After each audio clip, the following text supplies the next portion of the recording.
नाम की। कैसा नाम? ऐसा अद्भुत नाम पूरी दुनिया की किसी भी भाषा में कोई दूसरा शब्द नहीं जो एक बार कहो राम तो संबोधन है, किसी का नाम हो सकता है। दो बार कहो राम राम तो अभिवादन है। तीन बार कैसी घटना पर निकल जाए राम राम राम तो संवेदना है। और अगर बार बार उच्चारित होने लगे तो संकीर्तन है। क्या बात है। प्रणाम करता हूं भीलवाड़ा को। और ये संकीर्तन की निरंतरता बन जाए तो साधना है, और साधना निरंतरता बन जाए तो सिद्धि है, और सिद्धि मिल गई तो इस जिंदगी की सार्थकता है। पूरी दुनिया में ऐसा अद्भुत कोई दूसरा नाम नहीं है जिस नाम की महिमा में आपके बीच में गाने जा रहा हूं। हम सदियों से सुनते आए गाथा अनुपम धाम की, भव सागर की वैतरणी उस दो अक्षर के नाम की। चार वेद का सार वही है, वो जीवन रस गीता है। मन में लक्ष्य लिए लक्ष्मण है, भक्ति स्वरूपा सीता है। तीन लोक और दसम दिशाएं महिमा सारे वर्णों में। अतुलित बल के धाम विराजे हनुमान जी चरणों में। प्रभु ने कैसे की लीलाएं वो तो सबने जानी है, लेकिन हम क्या सीखे उनसे बात मुझे बतलानी है। लेकिन हम क्या सीखे उनसे बात मुझे बतलानी है। प्रश्न खड़ा है दशरथ घर ही क्यों आए थे राम जी। प्रश्न खड़ा है दशरथ घर ही क्यों आए थे राम जी। मेरे प्रश्नों के साथ जुड़िएगा। प्रश्न खड़ा है दशरथ घर ही क्यों आए थे राम जी।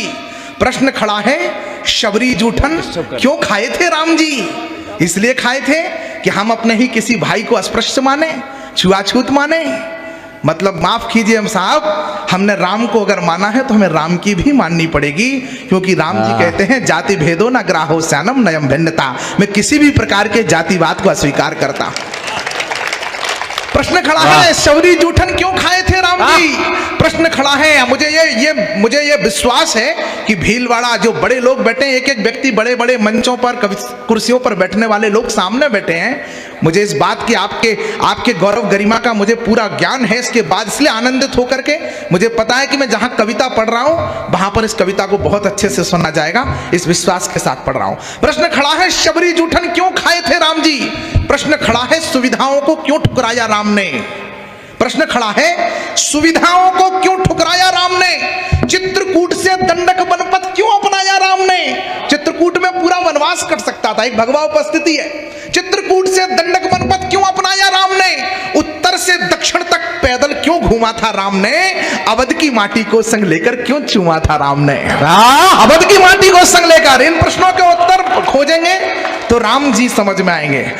अवध की माटी को संग लेकर क्यों चूमा था राम ने। प्रभु ने आकर संबंधों को एक नया अनुबंध दिया। प्रभु ने आकर, मातृशक्ति के चरणों में प्रणाम करते हुए कह रहा हूं, प्रभु ने आकर संबंधों को एक नया अनुबंध दिया। त्रेता में हुए राम जी। इसके बाद संसार के सारे रिश्ते जिस दर्पण में देखे गए उस दर्पण का नाम है राम। पुत्र कैसा, राम जैसा। मित्र कैसा, राम जैसा। सेवक कैसा, राम जैसा। स्वामी कैसा, राम जैसा। भक्त कैसा, राम जैसा। भगवान कैसा, राम जैसा। पिता कैसा, राम जैसा। पति कैसा, राम जैसा। और किसी ने रावण के कान में जाकर के पूछ लिया शत्रु कैसा। वाह वाह, प्रणाम करता हूं भीलवाड़ा को। प्रभु ने आकर संबंधों को एक नया अनुबंध दिया। जिस रिश्ते की जो मर्यादा उसको वही प्रबंध दिया। क्या इतना कि रावण को यमलोक उन्हें पहुंचाना था। राम जन्म के हेतु तक पहुंचने की कोशिश कर रहा हूं।